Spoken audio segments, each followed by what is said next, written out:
dan bioskop di Indonesia. Nanti mungkin bisa diperkenalkan Pak Menteri nanti. Asosiasi Industri Film Indonesia dan Bapak Ibu yang saya hormati. Pertama-tama marilah kita panjatkan puji syukur kehadirat Tuhan Yang Maha Kuasa karena pada hari ini kita bisa melaksanakan rapat kerja Komisi 7 DPR RI masa persidangan 2 tahun sidang 2025-2026, khususnya ingin membicarakan tentang kondisi dan industri perfilman nasional. Sesuai dengan acara rapat-rapat DPR RI masa persidangan 2 tahun sidang 2025-2026 yang telah diputuskan dalam konsultasi pengganti rapat Badan Musyawarah dan sesuai dengan keputusan rapat internal Komisi 7 DPR RI tanggal 4 November 2025, maka pada hari ini kita melaksanakan rapat dengar pendapat Komisi 7 DPR RI dengan Kementerian Ekonomi Kreatif, Kepala Badan Ekonomi Kreatif dengan agenda membahas kebijakan distribusi film dan lain-lainnya. Menurut laporan dari Sekretariat Komisi 7 DPR RI, rapat kerja hari ini telah dihadiri dan ditandatangani oleh 17 orang anggota dari 8 fraksi. Dengan demikian, quorum telah terpenuhi sebagaimana ketentuan Peraturan DPR RI tahun 2020 tentang tata tertib pasal 281 ayat 1 dan sesuai ketentuan pasal 276 ayat 1. Oleh karena itu, sebelum dimulai, perkenankan kami meminta persetujuan peserta rapat. Apakah rapat ini kita laksanakan tertutup atau terbuka? Terbuka. Hampir semua menyatakan terbuka. Terima kasih. Sesuai dengan undangan yang kami sampaikan, rapat kerja pada hari ini diacarakan sebagai berikut. Pengantar ketua rapat, kedua nanti pemaparan dari Pak Menteri, lalu kemudian tanya jawab, baru kemudian kalau waktunya memungkinkan nanti kita berikan waktu kepada industri ataupun asosiasi perfilman Indonesia. Setelah itu baru penutup.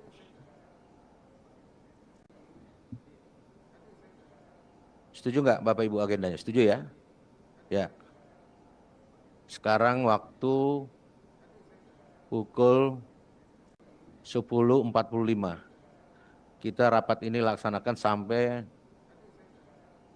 13.00. 13.00 dan apabila diperlukan nanti kita perpanjang waktunya. Setuju ya? Setuju. Baik. Untuk menyingkat waktu, kami persilakan Pak Menteri untuk memberikan paparan pada rapat kali ini. Dipersilakan. Terima kasih, Ketua. Assalamualaikum warahmatullahi wabarakatuh. Selamat pagi, salam sejahtera untuk kita semua. Yang kami hormati Ketua Komisi 7 DPR RI Bapak Saleh Daulay, Ketua Rapat, Wakil Ketua Komisi 7 DPR RI Bapak Lamhot Sinaga, Wakil Ketua Ibu Evita Nursanti, serta seluruh anggota Komisi 7 DPR RI yang kami banggakan. Hadir di sini bersama kami Badan Perfilman Indonesia atau BPI, Asosiasi Video Streaming Indonesia (AVISI), Gabungan Pengusaha Bioskop Seluruh Indonesia (GPBSI), kemudian Asosiasi Produser Film Indonesia (APROFI), dan Asosiasi Perusahaan Film Indonesia (APFI). Pertama, marilah kita panjatkan puji Pak Menteri, syukur. tadi yang disebutkan kalau bisa tunjuk tangan orang-orangnya siapa gitu. Jadi saya perkenalkan dari Badan Perfilman Indonesia hadir Ibu Sekretaris Umum Ibu Judith Dipo Diputro, Ketua Umumnya baru saja meninggal dunia. Kita doakan bersama semoga beliau diberikan tempat terbaik di sisi Allah Subhanahu wa taala. Kemudian juga dari BPI hadir Ketua Bidang Bisnis dan Pembiayaan Ibu Selerina Judisari. Selanjutnya dari Asosiasi Video Streaming Indonesia atau AVISI hadir Ketua Umum Bapak Hermawan Sutanto dengan Wakil Ketua Umum Bapak Budi Setiawan dan Bapak Darmawan Zaini. Kemudian dari Gabungan Pengusaha Bioskop Seluruh Indonesia atau GPBSI hadir Ketua Umum Bapak Suprayitno dan Dewan Pembina Bapak Tri Rudi Anityo. Kemudian dari Asosiasi Produser Film Indonesia atau APROFI hadir Sekjen Ibu Linda Gozali, dan juga dari Asosiasi Perusahaan Film Indonesia atau APFI, hadir Wasekjen Bapak Tessa Desrada Riza. Kami lanjutkan. Pertama, kita panjatkan puji syukur kehadirat Allah Subhanahu wa Ta'ala karena berkat rahmat dan karunia-Nya, hari ini kegiatan rapat kerja Komisi 7 DPR RI dengan Kementerian Ekonomi Kreatif dapat terlaksana. Semoga kita semua dalam keadaan sehat walafiat, semangat dan penuh optimisme bagi kemajuan industri kreatif Indonesia. Industri perfilman Indonesia terus menunjukkan tren pertumbuhan yang positif, baik dari sisi produksi maupun jumlah penontonnya. Namun masih menghadapi sejumlah tantangan, seperti akses layar yang terbatas, pembajakan digital yang merugikan industri, serta keterbatasan infrastruktur dan kualitas SDM. Kementerian Ekonomi Kreatif berkomitmen memperkuat ekosistem perfilman nasional melalui peningkatan akses distribusi, perlindungan hak cipta, pengembangan kapasitas pelaku, serta kemitraan yang sinergis antara industri film, platform digital, dan pemangku untuk dapat ditayangkan dalam layar bioskop. Maaf. Ya, betul. Dan terakhir, pembajakan film yang semakin marak juga dapat merugikan industri perfilman di Indonesia. Berdasarkan kondisi dan tantangan tersebut, Kementerian Ekraf mengedepankan pendekatan hexahelix agar kebijakan yang diambil tidak diskonek dengan kondisi real di lapangan.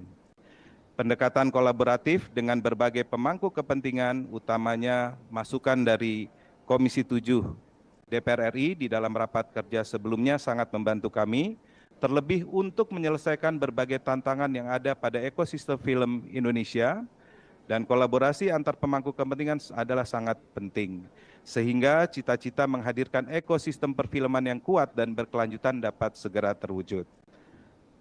Bapak Ibu pimpinan, anggota Komisi 7 yang kami banggakan, pada hari ini tadi telah kami perkenalkan perwakilan dari Asosiasi Industri Perfilman, dan jika diperkenankan, kami mempersilahkan atau kami mohon dipersilahkan para perwakilan asosiasi untuk dapat memaparkan secara jujur tentang kondisi perfilman sehingga masukan dari Bapak Ibu sekalian juga dapat mendukung perkembangan industri film Indonesia nantinya. Untuk itu kami mohon diizinkan bila diperkenankan. Persilakan Pak Menteri. Baik, kalau begitu untuk mempersingkat waktu kami persilahkan Ibu Judith dari BPI mewakili. Jadi mereka ini tadi malam sudah duduk sekitar 6 jam juga untuk menyiapkan bahan untuk disampaikan. Dari jam 3 kami fasilitasi di kantor sampai jam 11 malam. Begitu, jadi setelah kami ratas di istana, tadi malam kami lihat jam 8 malam masih ada dan kami dengar selesai jam 11 malam. Dan mereka sepakat untuk dari BPI untuk memaparkan tentang situasi industri perfilman Indonesia dengan segala peluang dan tantangannya. Kami persilahkan. Pak Menteri, nanti yang akan presentasi selain mereka ada berapa orang Pak Menteri? Kalau pas pendalaman mereka juga bisa menjelaskan satu. Oh, yang presentasi cuma satu? Iya. Oke, baik. Boleh maksimum 15 menit Bu. Terima kasih. Yang terhormat pimpinan Komisi 7, Bapak Dr. Saleh Partoanan Daulay, Ibu Dr. Evita Nursanti, Bapak Lamhot Sinaga, Bapak dan Ibu anggota Dewan yang kami banggakan dan kami hormati, Bapak Menteri dan Ibu Wamenekraf beserta jajaran, dan rekan-rekan sekalian.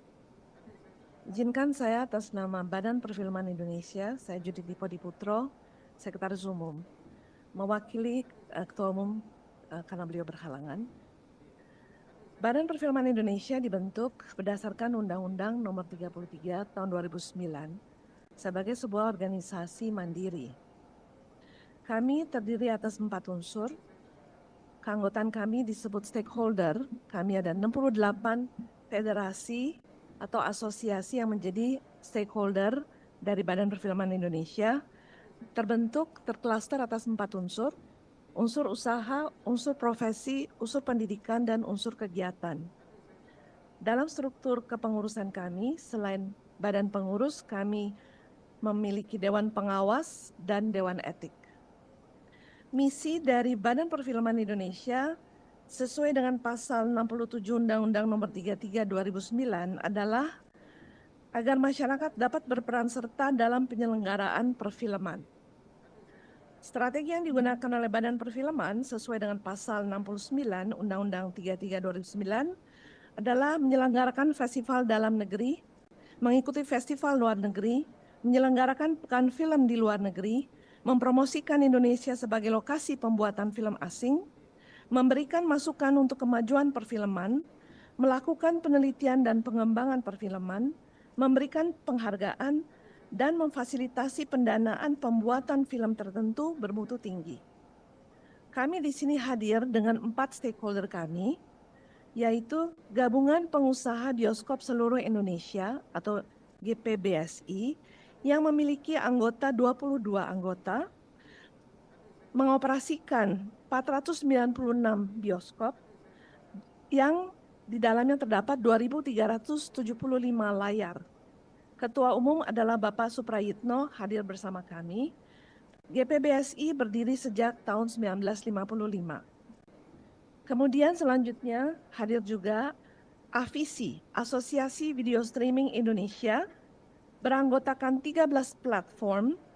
Ketuanya Bapak Hermawan Sutanto, hadir di sini bersama kami, berdiri sejak tahun 2023. Bu, itu materinya ada nggak? Kok jumlah tadi berapa bioskop? Nggak ditayangkan gitu loh. Ada Pak, ada di dalam. Maksud saya kok nggak ditayangkan ya? Baik. Enggak, tadi ada 48 bioskop, sekian Ya, layar baik, lebar. Pak. Silakan. Ah, Ya. enggak ya, tapi nggak ditayangkan maksud saya. Iya, nggak ditayangkan. Ya, terima kasih Pak. Ah, Sudah diingat. Nah, kemudian hadir juga Asosiasi Produser Film Indonesia dengan jumlah anggota 46. Seluruhnya adalah profesional yang berfungsi sebagai produser aktif dan penerang aktif dalam ajang festival maupun global. Ketua Umum Bapak Edwin Nazir, dalam hal ini diwakili oleh Sekretaris Jenderal Ibu Linda Gozali, berdiri sejak 2013. Stakeholder terakhir adalah Asosiasi Perusahaan Film Indonesia (APFI) didirikan tahun 2015, berjumlah anggota 13 perusahaan. Ketua Umum Bapak Chan Parwes Servia, mohon izin berhalangan, diwakili Sekjen Ibu Selerina Judisari yang juga adalah Kepala Bidang Usaha dan Pembiayaan Badan Perfilman Indonesia bersama Wasekjen Bapak Tessa Riza. Izinkan kami memaparkan, mohon mundur satu slide. Sebagai negara berpenduduk 283.500.000 penduduk, bioskop berkontribusi secara ekonomi dengan pemasukan approximate 625 miliar per tahun, atau dalam 10 tahun terakhir ini, walaupun memasuki juga masa COVID, menghasilkan 4 triliun dalam bentuk pajak daerah dan 1,5 triliun pajak nasional. Membuka lapangan kerja 30.000 lapangan kerja average per tahun, dan menghasilkan terjadinya produksi film yang merahkan 1,5 triliun dalam nilai produksi film.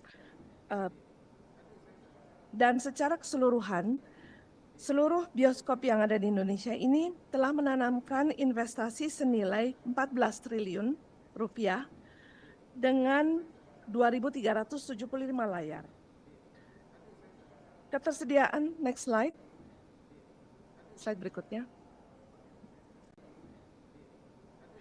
Ketersediaan dan jumlah layar ini merupakan salah satu tantangan yang kami hadapi, Bapak Ibu.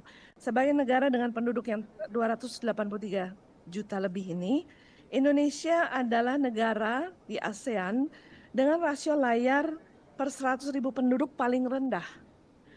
Dibandingkan negara seperti Singapura, kami baru 0,76. Jadi kurang dari 1 layar per 100.000 penduduk. Layar yang dihasilkan pada saat ini ada di 37 provinsi dan per Januari 2024 bertambah 16 lokasi dengan 70 layar. Per tahun diproduksi di Indonesia sekitar average 285 film, di mana dihasilkan untuk tahun lalu adalah sekitar 140 rumah produksi. By rule of thumb, jadi secara normatif, diperkirakan dengan jumlah penduduk yang kita miliki, Indonesia seharusnya memiliki sekitar 10.000 layar. Jadi ada kekurangan lebih dari 7.000 layar pada saat ini. Bila diizinkan Bapak Pimpinan, khusus untuk dampak pembajakan yang merupakan agenda yang sangat penting yang ingin kami mohon mendapatkan perhatian dan dukungan dari Bapak Ibu sekalian, anggota Dewan yang terhormat, kami mohon izin, kalau boleh Pak Hermawan sebagai Ketua Visi yang mendapat tugas untuk melakukan kajian yang komprehensif. Silakan Pak. Terima kasih. Yang terhormat pimpinan DPR dan anggota DPR, yang terhormat dari Pak Menteri, Ibu Wakil Menteri, dan seluruh jajaran kementerian dan rekan-rekan industri. Izinkan saya membawakan data tentang dampak pembajakan di streaming. Pertama-tama kami ingin berterima kasih kepada kementerian karena membantu kami mengkomisikan sebuah studi yang diluncurkan di bulan ini, November 2025, dengan akademisi dari Universitas Pelita Harapan.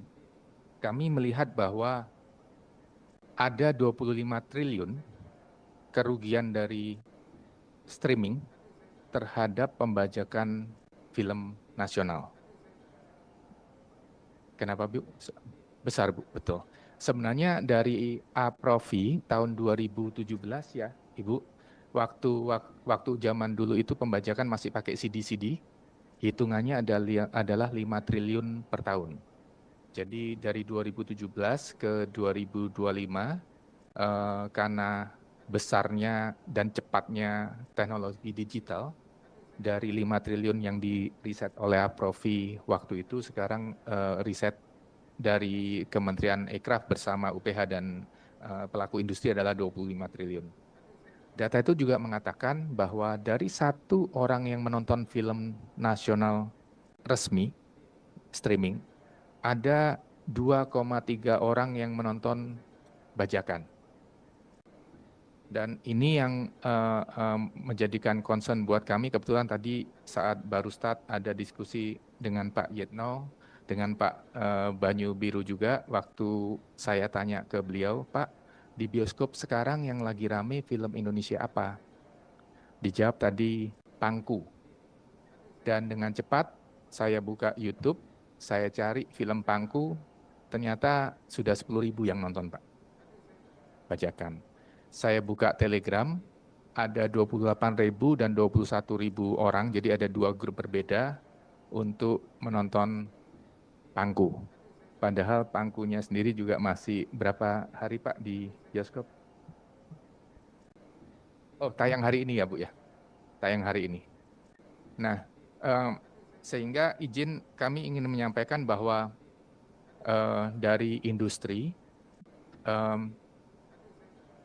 kegiatan ekonomi perfilm nasional itu menurut kami seperti bendungan, izin Bapak Ibu. Jadi bendungan itu udah diisi air, tapi banyak bocor. Sehingga air yang mengalir sampai ke sawah itu tidak cukup untuk membuat sawahnya berkembang. Jadi analogi kami ini adalah berharap dari industri, nanti Pak Yitno dengan dari APROVI, Ibu Lisa mungkin bisa menambahkan, kami berharap bantuan dari pemerintah supaya kebocoran-kebocoran di bendungan ini bisa lebih cepat lagi dikurangi, sehingga kalau airnya turun sampai ke sawah, sawahnya bisa berkembang dan bisa bertambah banyak. Padahal dari data ini mengatakan juga Indonesia itu adalah dengan karena jumlah penduduknya banyak, adalah pasar untuk film nasional yang cukup yang terbesar di ASEAN. Terima kasih Pak Hermawan. Terima kasih. Selanjutnya Bapak Ibu sekalian, perlu kami sampaikan bahwa dampak dari pembajakan ini menghasilkan pelemahan investasi dan lapangan kerja karena ancaman ini bersifat sistemik dan mengganggu sangat berdampak terhadap eksistensi kreativitas, eksistensi industri kami. Tadi pelemahan investasi dan lapangan kerja, kerugian negara dan kerentanan moral, serta jalur distribusi yang menjadi juga pelemahan investasi. Secara keseluruhan, slide berikutnya tolong. Secara keseluruhan bila kami rangkum, tantangan utama ada 3, yaitu yang harus kita atasi bila kita ingin menjadikan industri perfilman salah satu motor penggerak baru bagi perekonomian. Dan sebagai yang dulu kami cukup aktif di industri perminyakan, migas, Bapak Ibu sekalian, kami percaya bahwa industri perfilman ini merupakan the next oil and gas bagi Indonesia. Kita adalah negara yang luar biasa, mungkin negara yang terbesar dalam sumur dari kreativitas, dari hak kekayaan intelektual. Kita punya sumur luar biasa dari 800 suku kita, 800 bahasa daerah kita, lalu 1.300 suku bangsa, dan lebih dari 1 juta tahun sejarah Indonesia bila kita mundur sampai ke Homo soloensis, Sangiran. Jadi ini adalah sumur yang luar biasa. Maka kami berharap Bapak dan Ibu anggota Dewan Terhormat menyadari betapa ini bisa menjadi suatu industri strategis bagi negara kita. Tantangannya pertama adalah keterbatasan layar. Yang kami lihat solusinya adalah diperlukan kebijakan untuk kemudahan membuka investasi bagi bioskop di daerah. Kedua, pemahaman bahwa film tidak saja merupakan suatu kreativitas dan pencetusan kebudayaan, berkesenian, tetapi sesungguhnya merupakan salah satu komoditas. Jadi produk komersial yang luar biasa nilainya dapat berlipat ganda. Oleh karena itu, solusi yang diharapkan mendapatkan dukungan dari Bapak Ibu anggota Dewan Terhormat adalah akses pada pembiayaan dan dukungan untuk upskilling dan reskilling, kebijakan untuk meningkatkan kompetensi, kemampuan dari rekan-rekan, khususnya pelaku industri film di daerah-daerah di luar urban, kira-kira begitu ya, jadi di luar Pulau Jawa terutama, dan reskilling dengan terjadinya transformasi pola produksi, digitalisasi dan sebagainya, perubahan penambahan dan terutama bagi calon pelaku industri film dibutuhkan reskilling. Untuk itu salah satu stakeholder BPI adalah Prosvisi yang merupakan asosiasi dari kampus-kampus yang mengadakan studi perfilman, lebih dari 21 kampus perguruan tinggi dan lebih dari 370 kampus setingkat SMK. Ketiga adalah yang tadi kami sampaikan, pembajakan. Maka kami butuh dukungan Bapak dan Ibu sekalian untuk penegakan hukum. Salah satunya adalah Satgas, mungkin dapat didorong terbentuknya Satgas khusus pembajakan perfilman di Kepolisian RI. Bila diizinkan memberikan contoh, beberapa tahun lalu kami pernah memperjuangkan adanya Satgas yang disebut Wildlife Crime Unit untuk binatang yang dilindungi, yang mungkin tidak membawa kerugian 25 triliun. Apakah tidak mungkin kami memohon agar dapat ada Satgas khusus untuk pembajakan perfilman? Kemudian yang terakhir, penguatan Badan Perfilman Indonesia, di mana diperlukan kita, tadi diingatkan dengan sangat pertidan oleh Bapak Banyu Biru, mengenai adanya blueprint yang firm bagi pemajuan industri perfilman. Industri perfilman kita dulu adalah salah satu yang pertumbuhannya cepat dan terkuat di era-era awal perfilman kita. Lalu kemudian somehow blueprint ini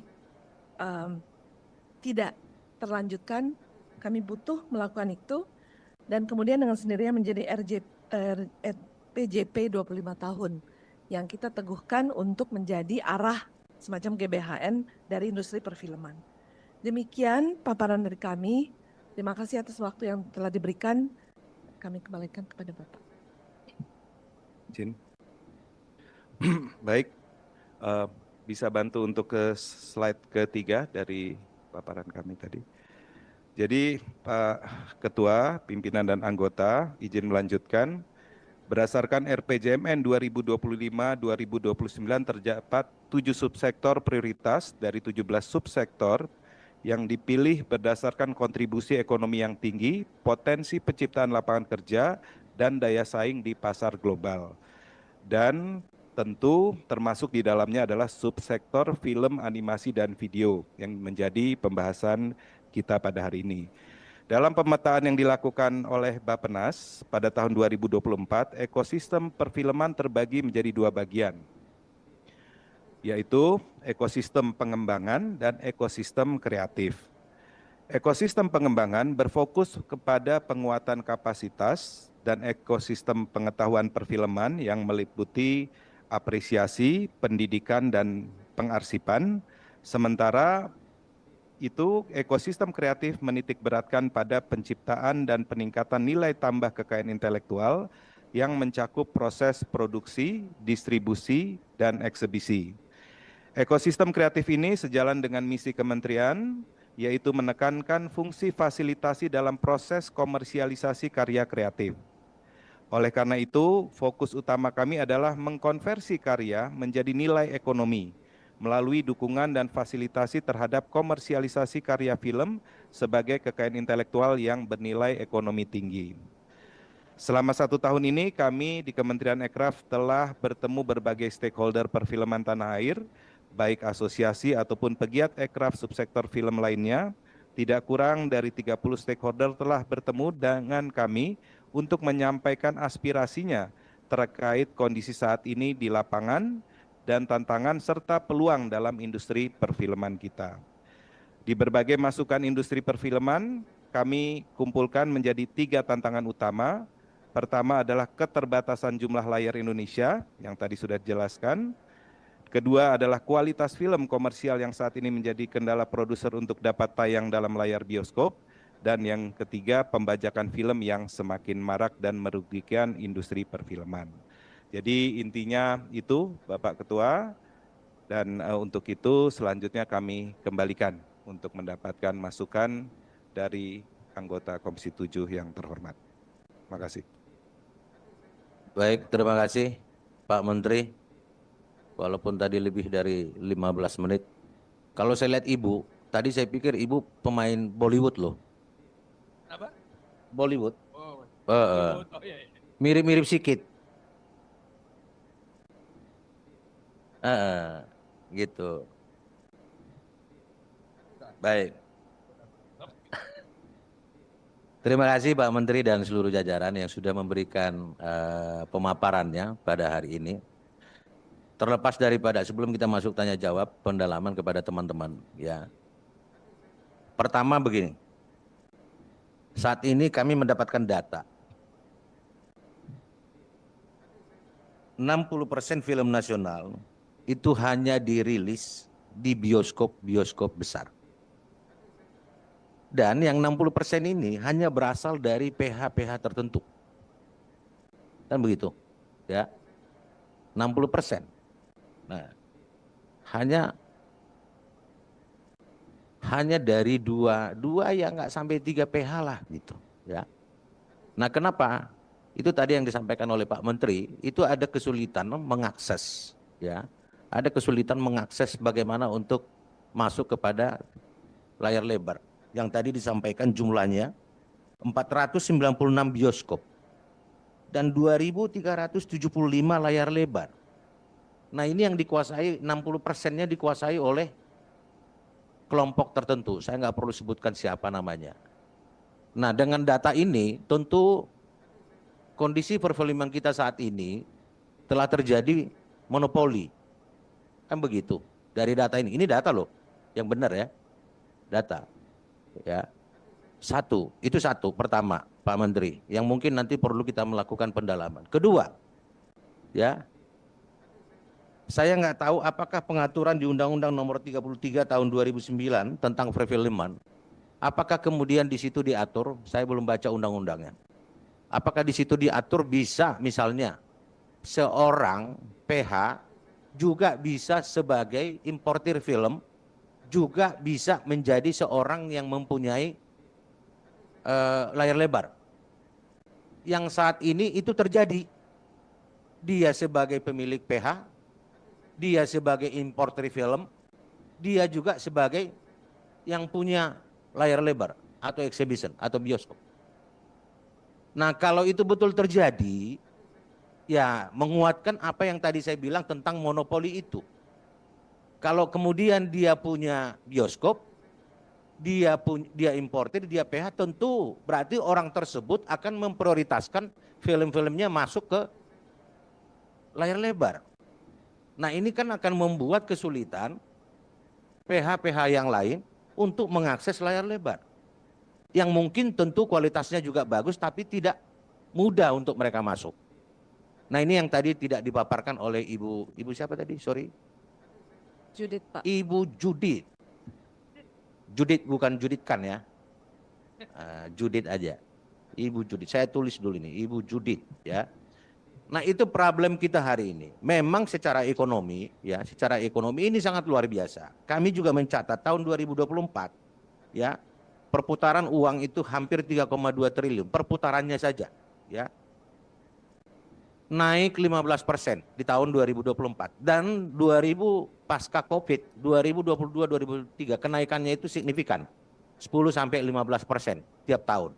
Persoalannya adalah kenaikan ini tidak terjadi pemerataan dan juga tidak terjadi, ini hanya dikuasai dan oleh kelompok-kelompok tertentu yang tadi saya katakan monopoli itu. Sehingga sangat tidak sehat.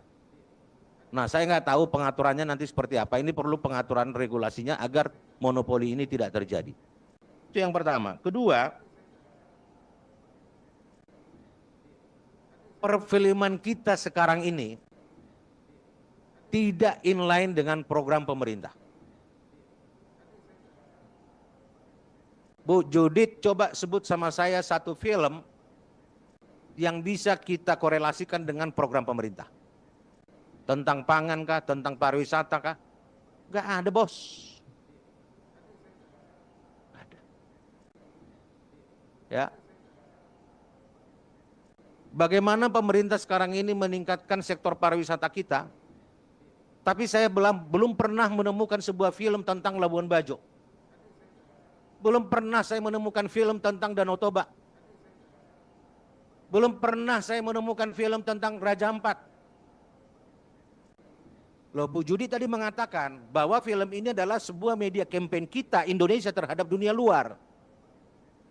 Tetapi faktanya itu tidak benar. Faktanya adalah hanya aspek komersial. Saya menginginkan ini tidak semata-mata juga soal uang, tetapi bagaimana program pemerintah inline dengan kondisi perfilman kita, ekosistem perfilman Indonesia. Itu yang mau kita capai. Nah, kami ini di Komisi 7 ini kemarin lagi concern juga tentang sektor pariwisata ini, bagaimana pariwisata ini menjadi instrumen ekonomi baru untuk menguatkan APBN kita. Nah, ini perlu didorong dong, ya kan? Nah, saya belum pernah menemukan itu. Kondisi perfilman kita sekarang di era tahun 80 sampai 90-an itu sangat jauh berbeda. Yang diakibatkan oleh apa? Itu tadi, yang diakibatkan oleh sebuah monopoli. Monopoli di bidang PH, monopoli di importir, monopoli di dalam perbioskopan kita. Ini yang nggak benar, ini nggak sehat, nggak fair ini. Nah, Pak Menteri, nanti suatu saat akan kita bikin RDP dengan seluruh PH-PH. Biar kita juga bisa mendengar mereka, apakah ini berkeadilan terhadap 2.375 layar lebar tadi. Mungkin itu aja sebagai pengantar terhadap saya. Nanti Pak Hatta juga akan menyoroti ini, saya yakin ini. Karena ini bekas aktor film dari, bukan Bollywood, dari, ini dulu dia bikin film nuklir dari Iran, dulu. Ya, tapi secara makronya seperti itu yang menjadi concern Komisi 7 hari ini, bagaimana perputaran uang yang sangat besar di industri perfilm yang kita Indonesia ini, harusnya ini bisa kita bikin inline dengan program pemerintah. Lalu kemudian bagaimana kita jangan dong dimonopoli. Berikanlah kesempatan yang adil dan sehat terhadap PH-PH kecil, apalagi mereka-mereka yang sangat berkualitas hari ini. Itu yang paling penting. Bagaimana ini juga kita dorong perfilman kita ini bisa inline dengan UMKM, inline dengan ekonomi kreatif. Bagaimana Korea Selatan itu bisa menumbuhkan perfilmannya dengan animasi seperti Jepang misalnya. Itu yang harus kita tumbuhkan. Kan? Nah, bagaimana Korea Selatan ataupun India menjadikan perfilman itu sebagai komoditas ekspor. Yang hari ini Indonesia belum bisa mampu melakukan itu. Saya kira itulah tujuan Presiden Prabowo untuk membuat Kementerian Ekonomi Kreatif itu dalam satu kementerian tersendiri. Ingin menjadikan ekonomi kreatif ini menjadi instrumen dalam ekonomi untuk menopang APBN kita. Itu tujuannya. Nah, salah satu kontributor utama yang mau kita harapkan daripada ekonomi kreatif ini adalah dengan pengaturan ekosistem perfilman nasional sehingga ini bisa menopang APBN kita. Itu harapan yang bisa kita dorong melalui Komisi 7. Bapak Ibu semua, kawan-kawan, silakan yang mau mendalami. Dari mana dulu nih? Ada daftar petanya tadi. Hah? Ini Pak Henry udah daftar belum di sini? Oh udah. Kita mulai sebelah. Memang ada yang masih mau bertanya atau udah pertanyaan abangnya sudah cukup nih?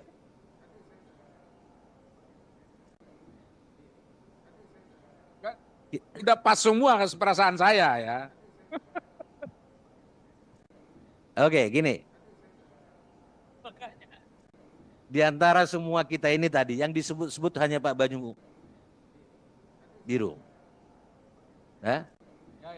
Iya, loh tadi yang disebut-sebut Pak Judi ini sama ini kan semua hanya Pak Banyu dia yang dikenal, gitu loh. Kan? Oleh karena itu kita persilakan sebelah kanan dulu, Pak Banyu baru nanti masuk ke sebelah kiri. Silakan. Terima kasih pimpinan atas waktunya, Bang Lamhot. Teman-teman dari kementerian dan seluruh mitra-mitra dari asosiasi, selamat datang. Saya Banyu Biru dan wabil khusus urusan film ini dekat di hati, Bang. Dekat di hati, karena memang bapak saya, Pak Ade saya sutradara. Jadi memang dari kecil ini sangat memahami dan mengikuti, menggeluti. Saya bilang juga dulu, saya dulu waktu kecil masih jadi kru film. Nah, nggak tahu kenapa ujungnya sekarang di DPR nih sama Pak Ketua. Intinya gini, kalau saya langsung saja Bang. Salah satunya menurut saya itu adalah demokratisasi akses. Demokratisasi akses terhadap layar-layar perak yang ada ini. Tapi kalau kita lihat tantangannya dengan segala keterangannya bahwa ratio dari per 100.000 penduduk masih di bawah satu layar 0,76 dibandingin dengan 2 kali bahkan 3 kali yang di Thailand dan Singapura bahkan sudah mendekati 5 gitu ya. Tantangan ini kan pertama limited screen, kedua commercial quality, ketiga piracy. Cuman kalau saya lihat ini kita harus follow the money nih. Follow the money. Kenapa? Karena ini konteksnya supply and demand. Nah, yang harus kita fixkan itu tuh demand-nya dulu. Demand-nya itu gede. Cuman kalau bocor terus, maka para investor dan pemilik modal ini juga mau memproduksi susah. Nah, jadi menurut saya sepakat tadi kata Bu Judith, memang piracy itu musuh utama. Nanti kalau piracy-nya turun, ini ekosistemnya baik quality pasti meningkat perfilman Indonesia. Nanti keinginan para investor untuk membuka layar-layar kaca, layar-layar perak tambahan, otomatis secara organik kalau bisnis modelnya masuk, pasti itu berkembang. Dan orang Indonesia itu sukanya nobar kok Bang. Nobar mulu. Mungkin kalau zaman dulu itu kan nunggu bioskop, bioskopnya selesai, kita lihat nunggu TV, TV-nya selesai, kita nonton layar tancap di kompleks masing-masing, di lapangan masing-masing malam mingguan. Nah kalau sekarang ini kan ada Pak Hermawan dan teman-teman itu sudah ada paradigm shift. Sekarang ini kan premier dulu, tayang keren ya kan, habis itu pindah ke streaming. Nah streamingnya kan multi platform segala macam, tapi tetap menurut saya ini Pak Menteri, fungsinya ini fungsi dari piracy-nya dulu. Piracy-nya kita tekan, demand-nya membaik, lebih benar, keinginan untuk teman-teman menciptakan juga sangat baik. Karena ini urusannya sama modal kerja, Bang. Production cost, kru, film, scriptwriter, ini komunitasnya luas sekali. Dan kalau ini menjadi subsektor dan penguat yang namanya the new engine of growth, ekonomi kreatif, itu saya percaya banget. Karena orang Indonesia itu kreatif banget. Makanya ada Kementerian Ekonomi Kreatif. Jadi sekali lagi saya sangat mendukung bahwa piracy itu adalah musuh bersama. Dan terutama menurut saya bioskop itu tuh ada yang namanya, taruhlah ada major player. Ini kita ngomong bisnis ya. Ada major player. Tapi kalau untuk menumbuhkan yang bioskop independen itu harusnya bisa nanti. Kenapa? Karena wilayah Indonesia kan cakupannya sangat luas. Terutama di tingkat 2. Terutama di tingkat 2 di seluruh kabupaten Indonesia. Itu punya potensi kok. Cuman insentifnya dulu dan stimulusnya harus dibenarkan. Oleh karena itu ekosistem yang ini nih, tantangan yang 3 ini menurut saya yang harus dibenahi. Jadi saya sangat mendukung usaha dari teman-teman dan usulan dari teman-teman asosiasi dan concern dari Kementerian Ekonomi Kreatif. Ini adalah suatu tantangan yang harus dihadapi bersama, dan percayalah yang namanya film itu ya identitas. Film itu identity, film itu kesejarahan, film itu kebanggaan. Tadi yang Abang katakan, kalau misalnya kita bisa menjadi pengekspor film, dan itu adalah suatu diplomasi kebudayaan yang luar biasa, kekuatan Indonesia yang luar biasa, dan sangat diverse dengan segala kekayaan SDA yang dimiliki oleh tadi di Danau Toba, di Labuan Bajo, di Bali, banyak lah. Atau mungkin yang mewakili dapil masing-masing itu semuanya punya layak tempat untuk syuting. Jadi sebenarnya kaitannya lengkap di sini. Pariwisatanya kena, ekonomi kreatifnya kena, UMKM-nya kena, ekosistem dibenahi, dan semoga perfilman Indonesia ke depannya semakin maju, semakin berkualitas, dan semakin bisa go global. Mungkin dari saya sekian, terima kasih. Wassalamualaikum warahmatullahi wabarakatuh. Merdeka. Terima kasih Pak Banyu dengan segala kearifannya terhadap kondisi perfilman kita. Tapi ini ada menarik nih Pak Menteri. Ada pelaku nih, Bu Dina Lorenza ini. Saya bisa membayangkan gini loh. Bu Dina ini sudah syuting sampai setahun lebih gitu. Tahu-tahu filmnya itu nggak tampil di layar telebar. Akhirnya kontraknya nggak dibayar sama PH-nya gitu. Coba Bu Dina dulu, ceritakan dulu. Kita ingin mendalami dulu secara utuh ini. Mainkan. Ya, terima kasih pimpinan. Itu kayaknya curhatan hati saya tuh, Pak. Tapi tolong ceritakan yang utuh ya. Nah, mau dengar ini, sudah syuting lama, nggak tampil pula barang itu kan? Iya, kok Bapak tahu ya? Ya, selamat pagi semuanya. Terima kasih pimpinan yang saya hormati. Terima kasih Pak Menteri, Bu Wamen, beserta jajaran, serta asosiasi-asosiasi yang hadir hari ini, dan teman-teman Komisi 7. Memang benar yang disampaikan oleh pimpinan. Jadi ada beberapa film saya yang saya sudah capek-capek syuting dan biayanya juga cukup besar. Jadi banyak sekali saya dapat dari produser-produser, mungkin bukan produser-produser yang besar ya, bukan dari PH-PH yang besar, tapi yang standar. Jadi kita udah capek, yang pemain, kru, semua udah kerja dari pagi sampai malam, hasilnya bagus, tapi ternyata nggak bisa masuk ke film dikarenakan biaya untuk masuk ke bioskop itu cukup mahal.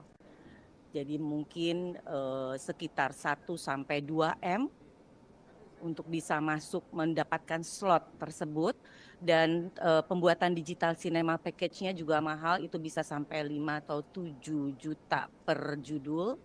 Nah, jadi mereka nggak bisa, jadi gimana ya, mereka harus ada kolaborasi dengan PH yang besar gitu. Jadi mereka ya kasihan juga, kita akhirnya nggak jadi, gagal untuk tayang.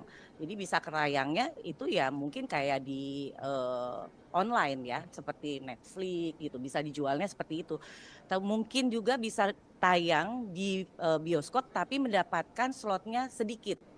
Mungkin yang misalnya bisa jumlahnya di beberapa bioskop mestinya 50 bioskop, tapi ini cuma hanya dapat 10 bioskop dan bioskopnya juga nggak terkenal gitu. Dan cuma hanya beberapa hari. Yang harinya tuh mungkin cuma dapat 3-4 hari atau berapa hari. Jadi dan itu pun juga nggak langsung. Jadi dimundur-mundurkan. Mestinya kita dapat jatah oke.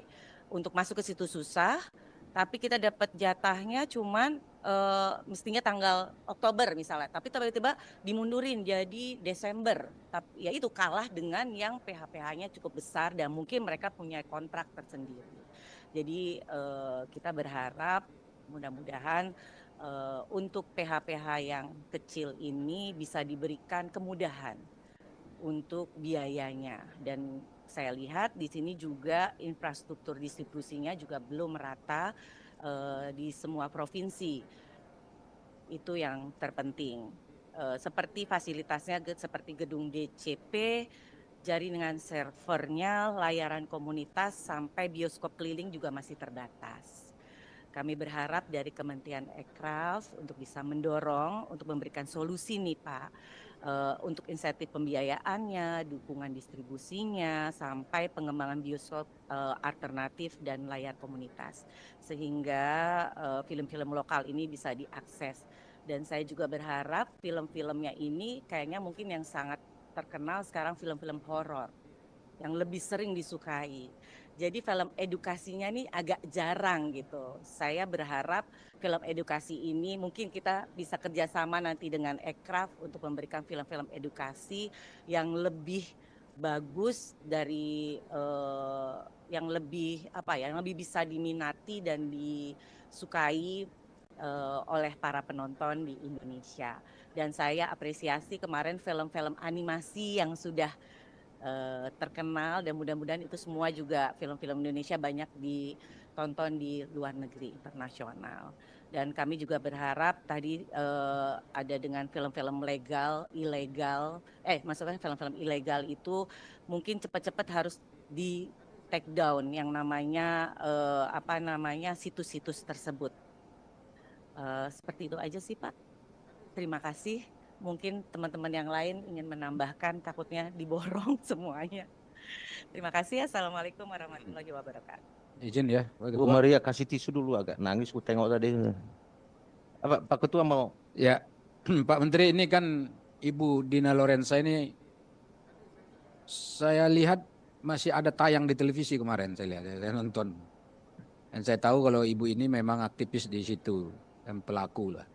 Tapi saya ini mau bertanya, nah itu tolong dicatat dan dijawab, Bapak-Bapak yang jawab. Karena ini pertanyaannya penting. Sekarang saya tanya, Ibu pernah nggak sudah syuting tidak dibayar? Jawab singkat aja. Nggak pernah. Tidak pernah, selalu dibayar. Selalu dibayar. Tapi kalau seperti yang disampaikan Pak Lamhot tadi ternyata tidak bisa tayang di layar lebar. Kita tetap dibayar karena itu dari PH Pak. Makanya yang rugi itu PH-nya. Apakah ada pengurangan harga kontrak? Oh, kalau dia misalnya 100 juta dibayar tetap 100 juta gitu? Iya. Kurang lebih begitu ya? Iya. Oke, kemudian apakah Ibu pernah konflik dengan PH dalam hal urusan apa istilahnya nih, perfilman seperti itu? Jadi gini, kalau pemain itu biasanya dibayar cuma cukup sekali.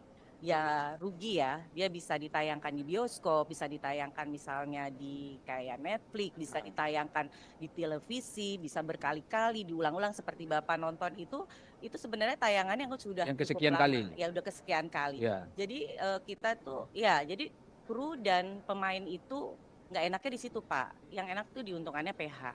Enggak, ini paham nggak pertanyaan saya itu? Jadi dia tetap tayang lagi gitu. Iya. Di beberapa tempat lain mungkin kemarin di televisi apa terus pindah ke televisi mana itu kan. Iya, dia bisa dan dia jual itu kan. Iya. Iya, maksudnya PH-nya jual. Iya. Tapi itu sering nggak dibayar juga, kadang-kadang terlambat. Jadi kebetulan juga pemain juga ada PH-PH yang pembayarannya pengerjaan sudah selesai, sudah ditayang, tapi mereka tuh pembayarannya cukup lama. belum selesai juga ada. Tapi alhamdulillah saya nggak pernah Pak, kebetulan dapat PH-nya yang bagus-bagus. Yang baik. Kemudian, Yang baik. oke. Dan mereka tuh ada PH-PH yang selalu memperhatikan kesehatan. Yang terpenting kesehatan kita dijaga. Apalagi kalau misalnya film kan mungkin sebentar ya, cuma 3 bulan, 2 bulan ada. Tapi kalau yang sinetron itu yang parah. Bu, Ibu tahu nggak ini? Tadi kan ada istilahnya Pak Menteri tadi apa tuh? Ekosistem perfilman ya istilahnya, ya, kurang lebih begitu kalau yang saya pahami. Nah sekarang dari ekosistem perfilman itu, menurut Ibu sebetulnya kendala yang paling besar yang menutup akses film domestik untuk tayang dan berkembang itu apa? Di mananya? Kira-kira? Maksudnya berkembang, ya itu tadi. Ya misalnya kan tadi sebetulnya ide-idenya kreatif banyak tapi nggak jalan, nggak terlaksana. Ya itu karena biaya. Itu di mana itu biasanya? Satu biayanya Pak. Untuk bisa masuk ke bioskop itu cukup besar buat mereka. Oke paham, itu satu biaya. Itu ada aturannya nggak Ibu yang tahu tuh? Kenapa itu harus ada berbayar begitu? Itu yang Misalnya ada undang-undangnya nggak bahwa kalau mau naik ke layar lebar harus bayar gitu, bayar sekian gitu. Kebetulan mungkin saya cukup hanya pemain ya Pak. Jadi itu Tidak tahu. Mereka yang tahu. Jadi ini Bapak Ibu ini yang di depan nih. Pertanyaan saya dapat kan konteksnya kan? Jadi apakah memang ada aturan kalau mau tampil di layar lebar itu bayar sekian gitu? Karena kalau begitu ini kalian-kalian yang kaya aja, yang punya modal aja yang punya film di Indonesia ini. Dan itu merusak kebudayaan. Itu penting sekali. Iya. Dan mereka kebanyakan juga mungkin sudah kontrak beberapa dengan PH-PH yang besar untuk sekian lama untuk bisa mendapatkan slot gitu. Ibu Dina sebagai pemain film dan juga pasti peminat film juga, atau seperti saya. Saya memang bukan pemain tapi penonton. Iya kan? Kalau dari tadi kan pemain semua nih. Kalau kita ini penonton aja. Menurut Ibu, kenapa saya jadi yang disidang? bukan. Ini kan Ibu ini nih ya. Artinya gini. Iya. Ibu kan punya film nih, tampil di layar lebar. Tapi layar lebarnya itu hanya di Bintaro Plaza. Tidak tampil di Plaza Senayan.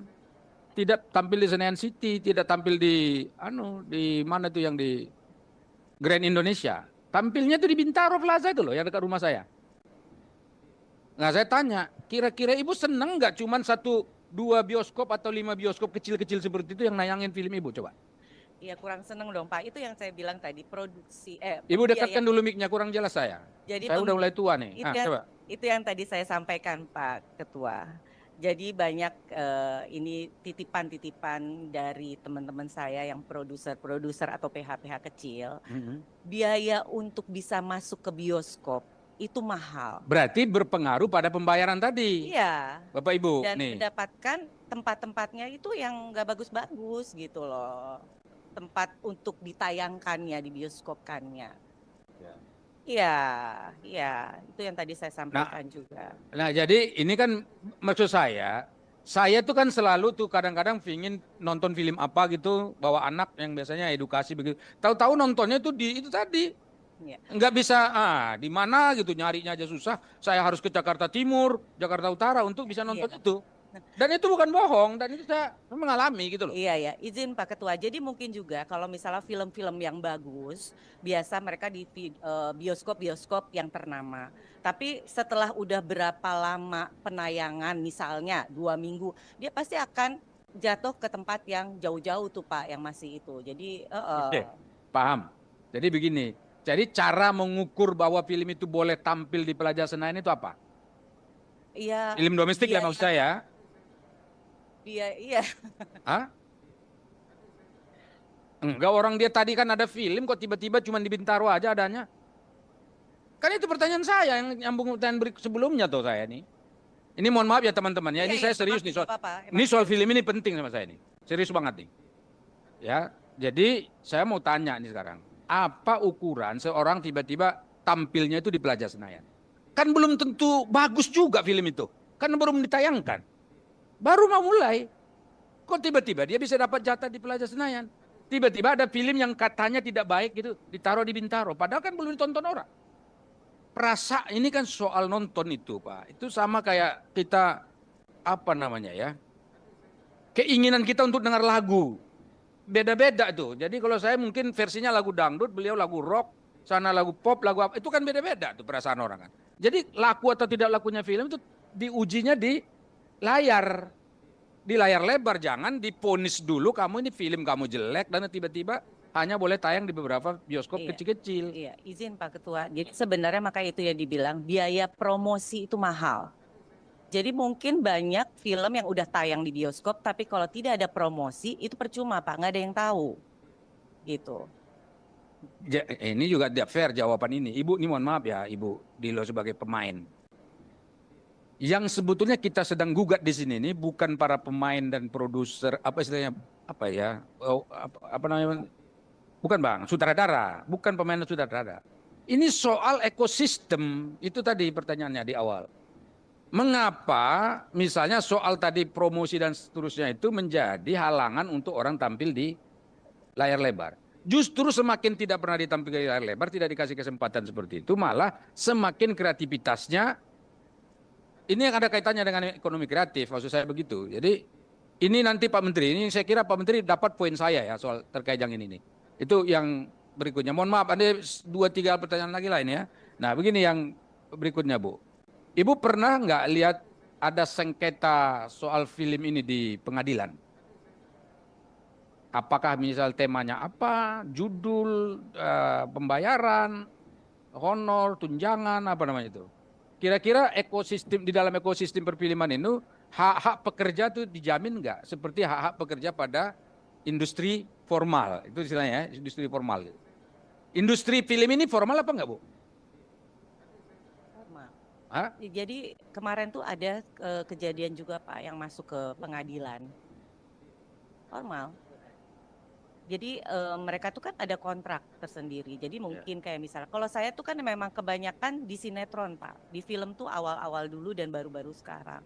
Nah jadi kalau di model, ini contohnya di sinetron ya Pak.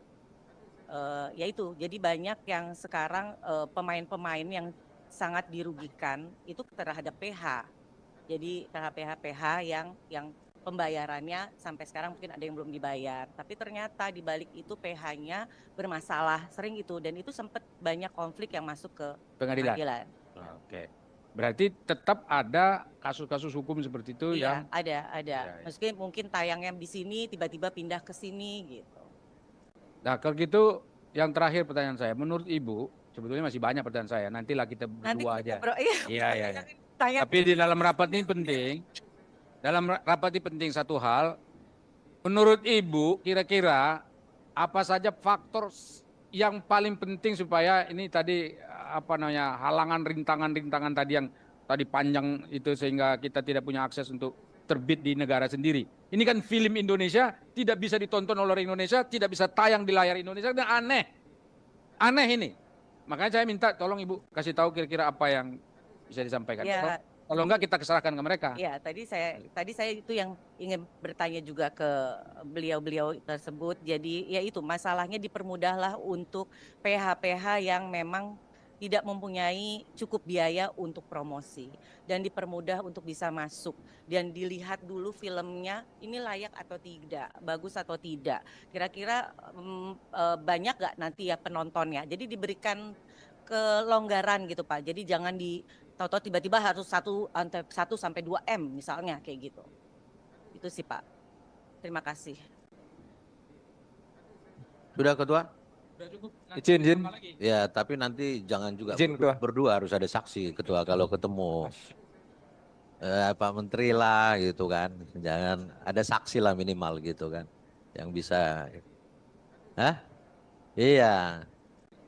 Takut terjadi hal-hal yang diinginkan gitu. Ketua izin. Baik. Masih ada dari saya. Oh iya, Pak Yoyo. Yang kedua.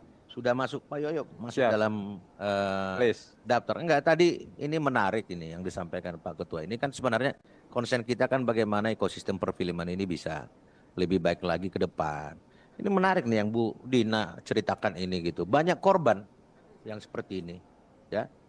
Oke, lanjut ke sebelah kanan. Pak Yoyo. Siap. Terima kasih Ketua.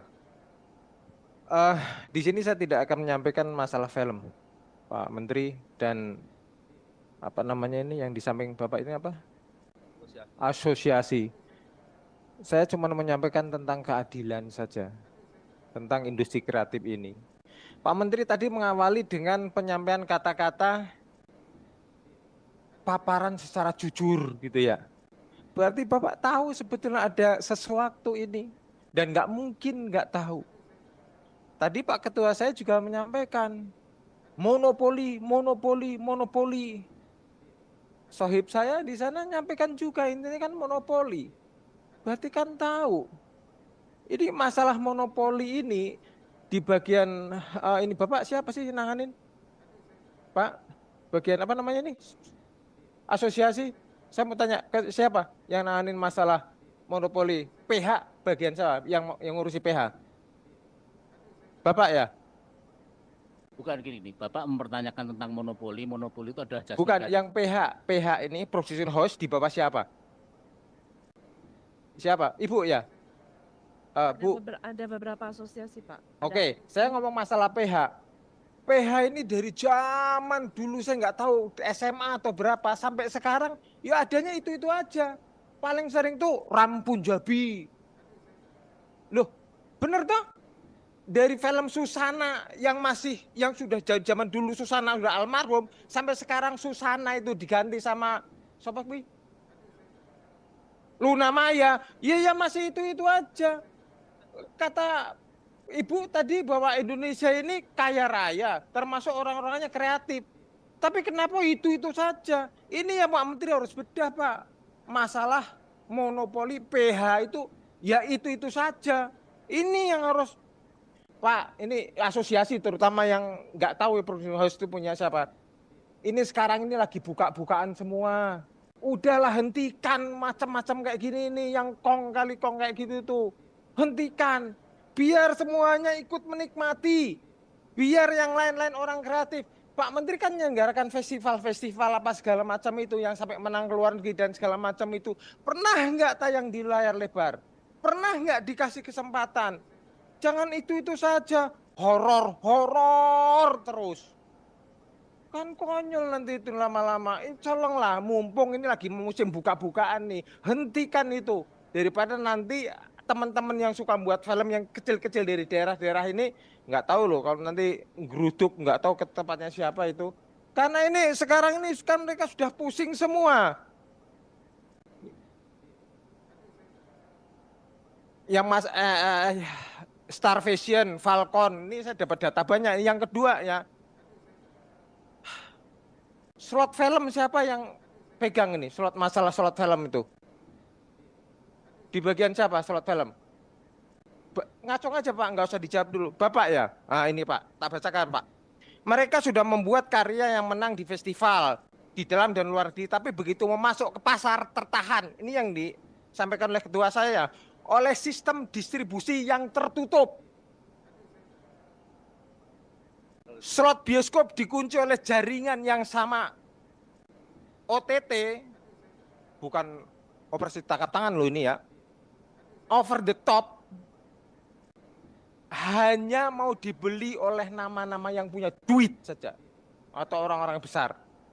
Bahkan untuk mengajukan proposal pun sulit karena dianggap tidak ini nggak pas lah filmnya dan lain sebagainya. Akhirnya ya itu aja. Mau sampai kapan? Mau sampai kapan? Yang ketiga, persoalan layar bioskop adalah bukti nyata ketimpangan. Saya bacakan Pak. Dari data asosiasi film itu kan yang tadi disebutkan sudah berapa itu kan faktanya kan kita tertinggal jauh.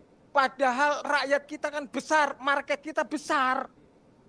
Jangan dipimpet oleh orang-orang itu aja. Kasih keleluasaan, buka semuanya dong. Udahlah, jangan tutup-tutupan sekarang. Buka semuanya. Biar semuanya kebagian Pak. Yang keempat, masalah kebijakan pemerintah. Saya mau tanya Pak Menteri, mohon izin. Ada nggak sih kebijakan intensif tentang perfilman? Buka Pak. Buka siapa yang nerima itu? Saya kepingin buka. Siapa yang menikmati itu? Sehingga teman-teman kami yang berada di daerah kayak dibampetin aja. 5 tahun terakhir siapa yang dapat itu? Saya minta dibuka. Yang selanjutnya Pak, siapa sih bagian yang bisa mengaudit sistem intensif film nasional? Siapa Pak? Pak Menteri. Minta tolong Siapa yang bisa? Audit itu. Audit. Yang selanjutnya Pak Menteri, saya tahu Pak Menteri kan nggak punya duit ya. Kecil sekali. Kalau Pak Menteri sekarang iya, tapi yang kemarin sudah terlanjur Pak, keluar. Kalau Pak Menteri sekarang saya minta maaf lah. Bisa hidup aja sampai ini saya udah hormat lah dengan kreativitas yang luar biasa. Tapi ini tugas Bapak nantinya Pak. Biayai teman-teman kami yang ada di daerah yang punya kreativitas itu, tolong dampingin Pak sampai mereka bisa masuk layar lebar. Jangan dikuasai oleh itu saja. Hentikan itu. Terima kasih Pak dari saya. Duitnya PH itu lebih besar daripada duitnya Kementerian Ekraf. Nyambung sedikit Tua. Bergulir terus gitu. Tapi ini menarik ya. Termasuk itu tadi Bu Judi tolong dicatat. Film horor, film ini mengabaikan film-film yang edukatif. Ya, film percintaan, film perselingkuhan. Itu yang ini. Itu semua yang dijual sekarang ini di ini. Film-film yang edukatif malah diabaikan. Baik, kita ke sebelah kiri yang sudah tercatat dulu ini. Sudah tercatat di sini. Udah daftar. Sesuai urutan. Pak Samuel Watimena. Oh, silakan. Terima kasih Pak Ketua. Selamat siang teman-teman Komisi 7. Selamat siang Menteri Ekraf, Wakil dan seluruh teman-teman dari Asosiasi Perfilman. Jadi pertanyaan saya mungkin ada beberapa, tapi singkat-singkat saja. Yang pertama adalah kepada Pak Menteri, di paparan Bapak, kami belum bisa melihat keberpihakan Ekraf terhadap konteks di dalam negeri. Jadi kita memahami bersama bahwa karena negeri kita ini kepulauan, jadi bukan kontinen, terdiri dari ribuan pulau, tentunya keragaman dan karakter menjadi berbeda. Nah, ini yang sesungguhnya dari Papua ke Aceh, ini merupakan modal emas di tangan.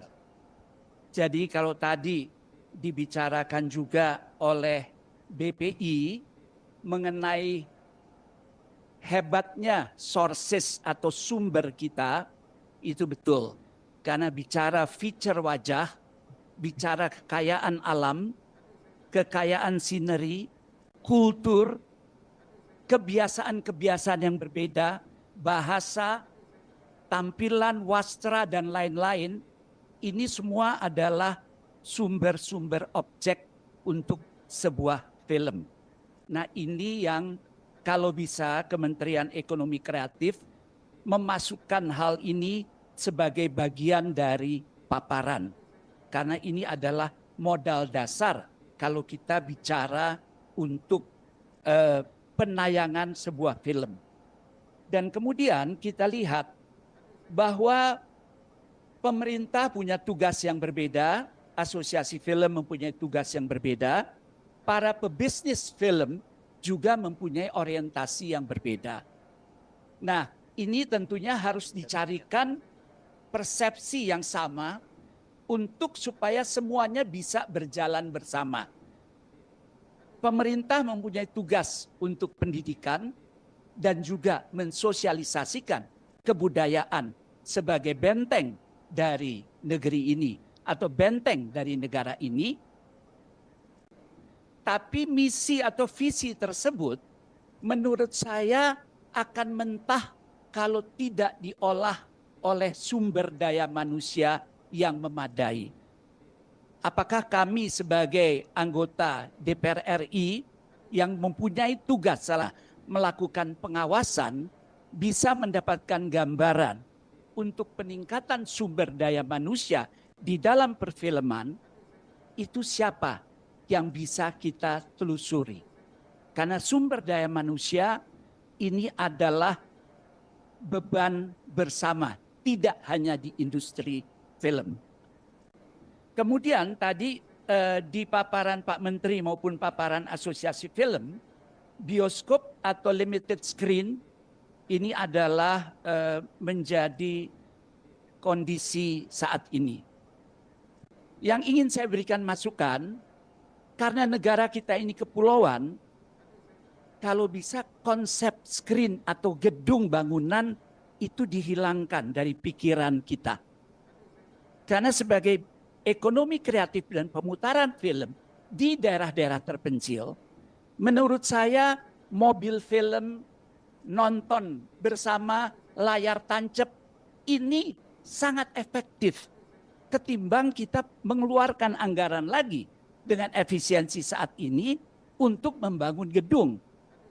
Ya, karena masyarakat kita ini masyarakat guyup, di mana kalau harus masuk ke dalam gedung, mereka lebih nyaman nonton bersama di layar tancap atau mobil keliling. Yang terakhir, kita tahu bahwa perfilman kita juga sangat maju. Beberapa film-film kita dari karya anak bangsa sudah menang, bahkan masuk di Oscar, ya, di nominasi-nominasi Oscar. Ini perlu diapresiasi terhadap para pekerja film. Tapi sayangnya berhenti di pengumuman. Jadi masyarakat Indonesia tidak tahu bahwa ada film-film yang diproduksi oleh orang-orang kita itu sudah sampai tingkat dunia. Nah, apakah memungkinkan Kementerian Ekonomi Kreatif melakukan penayangan keliling ke berbagai daerah? Mungkin bisa diawali dengan daerah-daerah yang respon terhadap filmnya sudah baik untuk menayangkan film-film yang sudah masuk kategori nominasi internasional. Ini penting karena menimbulkan kebanggaan bagi masyarakat kita, apalagi bahwa bagi pelaku perfilman. Yang terakhir, ini khusus kepada Asosiasi Perfilman, apakah kritikus film masih ada? Ya, karena yang kami lihat setiap review film yang diinfokan hanya kehadiran tamu dan kemudian di sosial media hanya komentar mengenai film dari masyarakat umum. Tidak ada komentar dari kritikus film. Kritikus film menjadi penting untuk tolok ukur bagi para pelaku pembuat film maupun bagi masyarakat untuk mendapatkan masukan dan dukungan. Terima kasih Pak Ketua.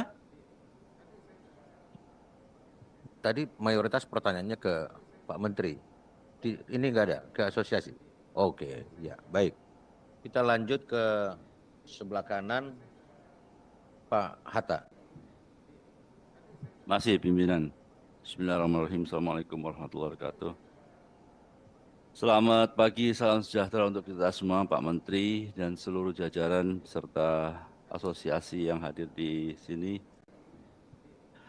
Ada beberapa masukan dari kawan-kawan dan menurut saya ini suatu hal yang cukup krusial ya di perindustrian perfilman kita. Memang kalau kita lebih mendalam lagi, banyak sekali yang mungkin kita perlu kritisi, Bu. Jadi dan ini mungkin nggak bisa sehari dua hari, Pak Ketua. Saya yakin ini butuh pemahaman yang sangat komprehensif, sangat serius, dan mungkin butuh waktu yang cukup panjang untuk memahami ini. Karena terlalu pelik ya, terlalu pelik yang disampaikan oleh kawan-kawan tadi itu. Dan menurut saya ini memang perlu ada pendalaman yang cukup intensif gitu ya dari kita. Saya ya ini minimal jangan FGD lagi gitu. Ini sudah harus bentuk panja menurut saya ya. Khusus panja yang tentang film. Jadi menurut saya untuk masalah-masalah ini kan belum lagi masalah tadi yang dikatakan masalah slot, film harus bayar dan sebagainya, itu kan itu sudah ilegal sebetulnya ya kan? Itu sudah ilegal karena di dunia perfilman ini semua harus fair gitu kan. Semua anak bangsa yang punya kreasi yang baik punya kesempatan yang sama. Ketika ini sudah mulai disortir seperti itu, kita harus lebih lebih wise lah melihat ini. Dan saya mengusulkan ketua, ini kalau bisa ini demi kemajuan perfilman kita ya. Kalau saya lihat di negara-negara lain kan sudah luar biasa tuh ya, animasinya begitu. Kita baru Jumbo aja satu aja udah luar biasa tuh Bu. Kita bangga sekali tuh Jumbo. Sekarang dipasar di beberapa negara loh ya. Beberapa negara sudah didubbing, itu kan membanggakan sekali. Artinya ini satu potensi yang luar biasa. Dan waktu munculnya Jumbo mungkin nggak ada orang, nobody knows gitu loh. Tahu-tahu booming seperti itu. Artinya potensi-potensi anak bangsa ini masih banyak gitu. Ya, jadi kalau saya mengusulkan kepada pimpinan, karena peliknya masalah perfilman ini, kita bentuk panja ketua. Itu aja, pimpinan. Terima kasih. Assalamualaikum warahmatullahi wabarakatuh. Ini idenya lebih kreatif nih, Pak Hatta ini. Kita bentuk panja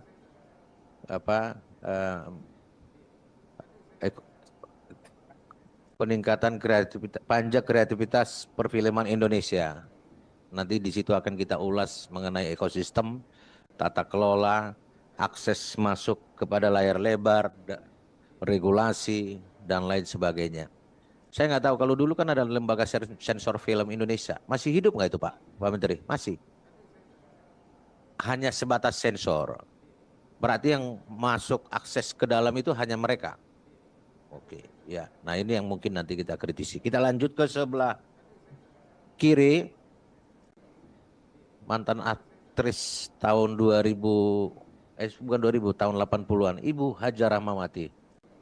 Film apa dulu Bu? Ibu mainkan dulu. Filmnya Beranak di Dalam Kubur.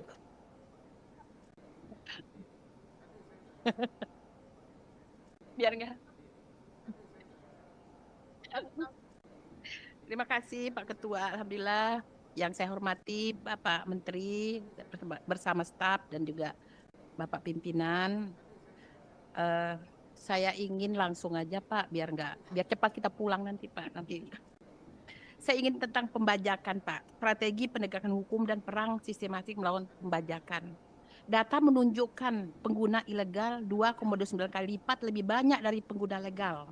Dengan Telegram, Slack video, dan TikTok Pak.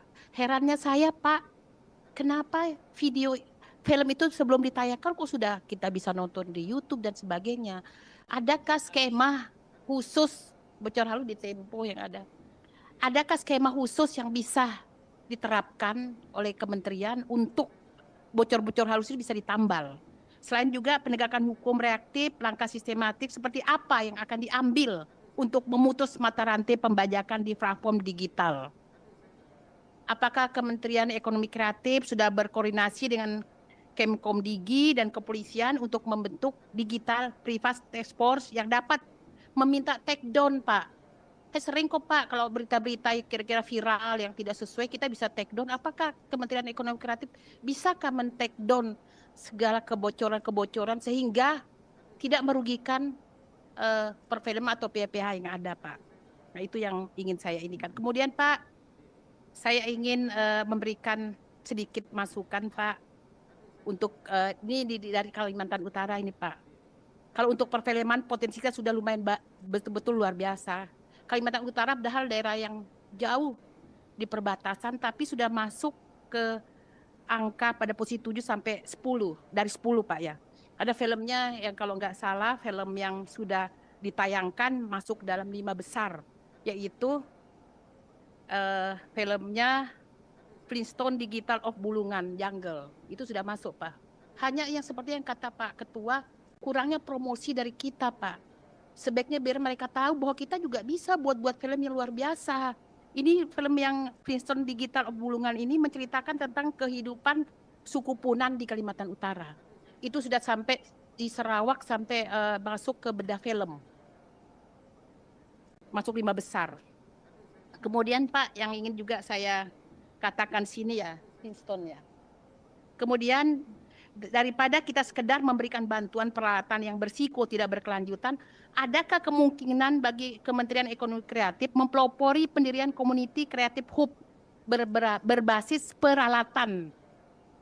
Hub ini tidak hanya menyewakan peralatan dengan harga subsidi, tetapi juga menjadi pusat pelatihan dan pertemuan dengan investor, sekaligus dikelola secara profesional oleh komunitas lokal dengan pelatihan manajemen dan dari Kementerian Ekonomi.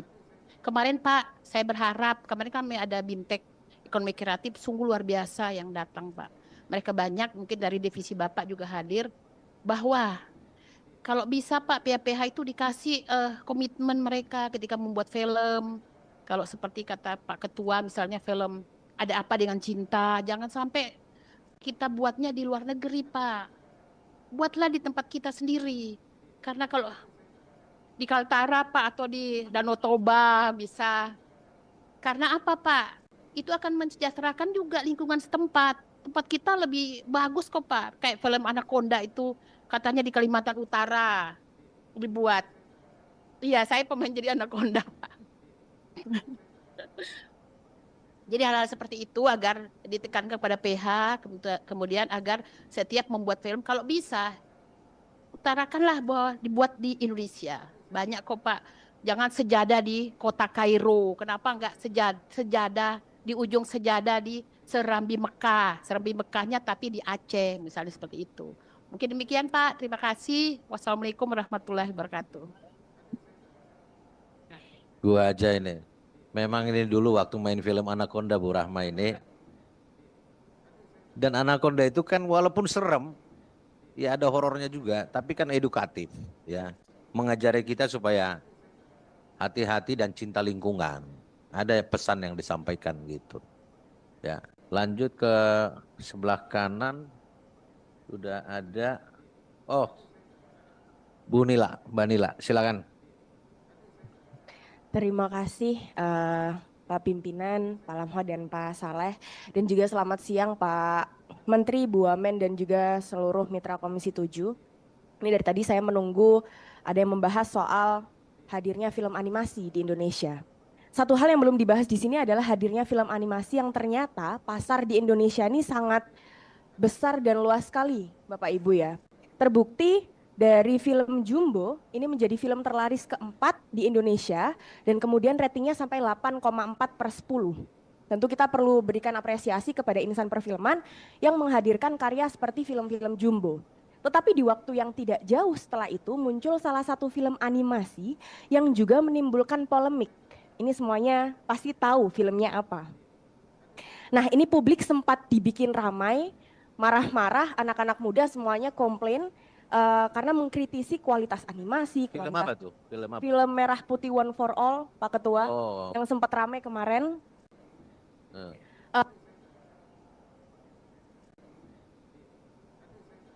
Oke, ini kan sempat ada kritisi kualitas animasi, kemudian mengkritisi kualitas grafis, durasi, dan lain sebagainya. Yang awalnya diloloskan tayang di bioskop, kemudian secara tiba-tiba dibatalkan seperti itu. Nah dari sini kan berarti ada mekanisme yang kurang bijaksana dalam proses standarisasi kelayakan tayang.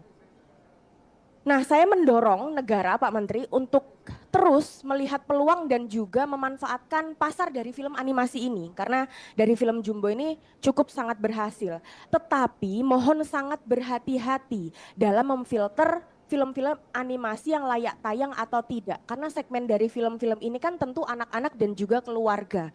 Jadi selain kita meraup untungnya, kita juga dibebani moral, kita juga harus membangun edukasi kepada anak-anak yang juga melihat kurang lebih seperti itu. Nah jangan sampai polemik semacam film-film tersebut yang posternya bahkan sudah tayang di bioskop, kemudian secara tiba-tiba mendadak dibatalkan. Ini kan jangan sampai terlihat lembaga-lembaga dari Bapak Ibu ini menjadi terlihat tidak serius dalam membangun insan perfilman khususnya animasi bagi anak-anak di Indonesia. Itu saja dari saya, terima kasih. Terima kasih Bu Nila. Kita sebelah kiri Pak Bane. Tenang aja Pak Henry, udah didaftar di sini. Pak Bane. Ya terima kasih pimpinan. Tadi Pak Menteri pas ketemu dengan saya langsung bilang, oh jaketnya bagus nih, ini produk ekonomi kreatif juga. Nanti coba cek di Instagram yang namanya Marabit Indonesia. Dapil pasti. Lalu yang kedua di masa reses kemarin. Sarannya bukan begitu Pak Bane. Apa? Pak Menteri belikan ke Komisi 7 gitu aja. Oh Yang gitu. konkret gitu loh. Nah, nanti dibilang Komisi 7 minta-minta, jangan. Tapi kalau boleh di belakang juga boleh.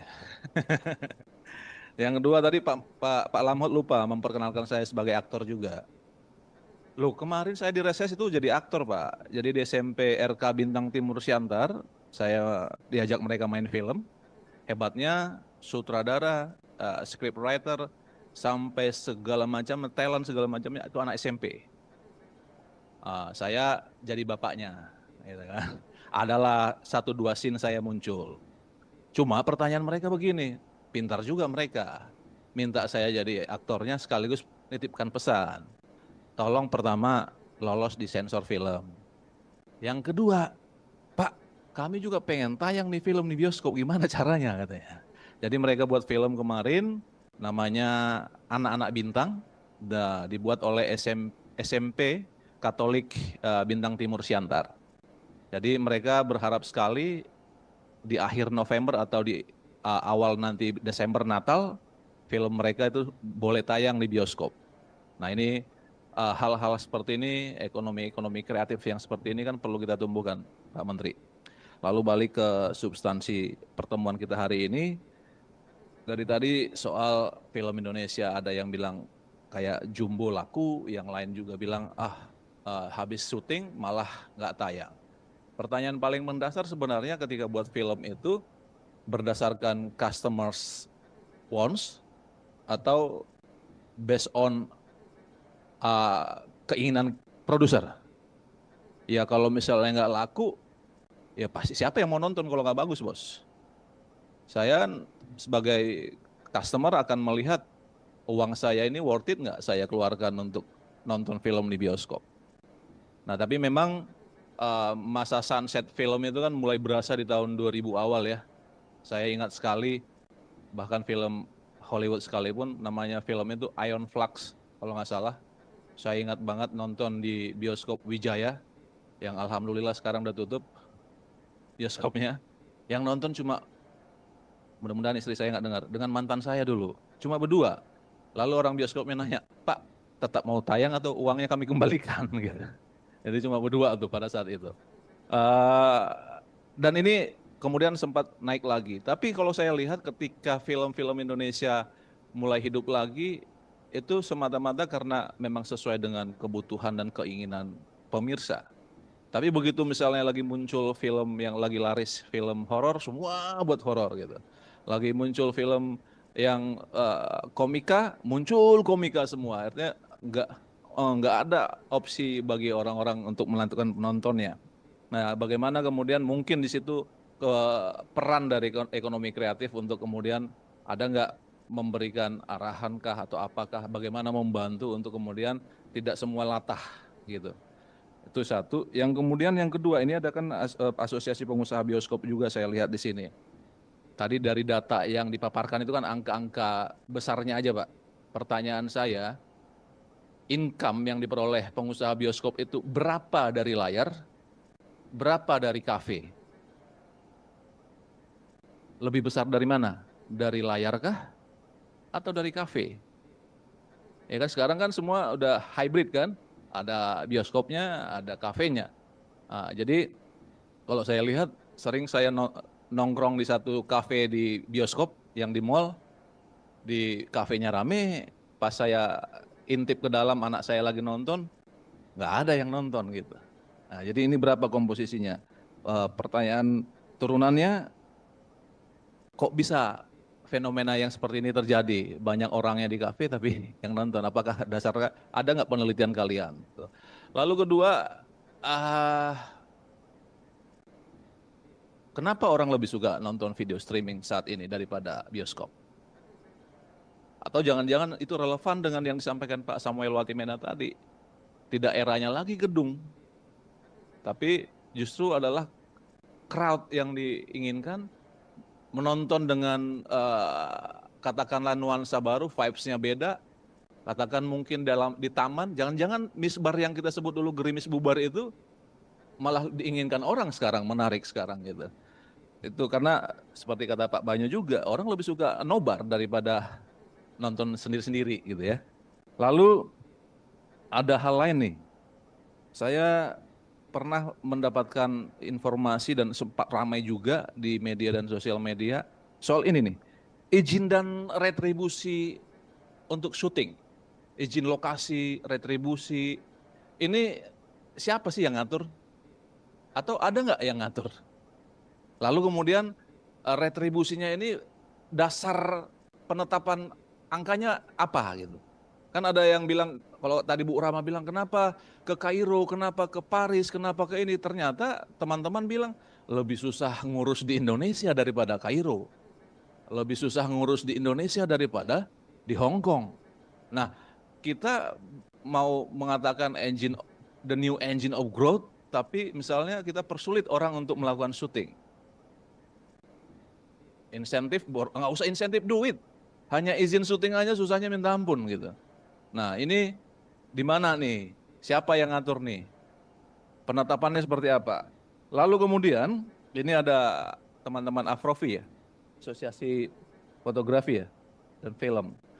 Bener nggak teman-teman ini lebih suka? Download Tribun X sekarang, menghadirkan lokal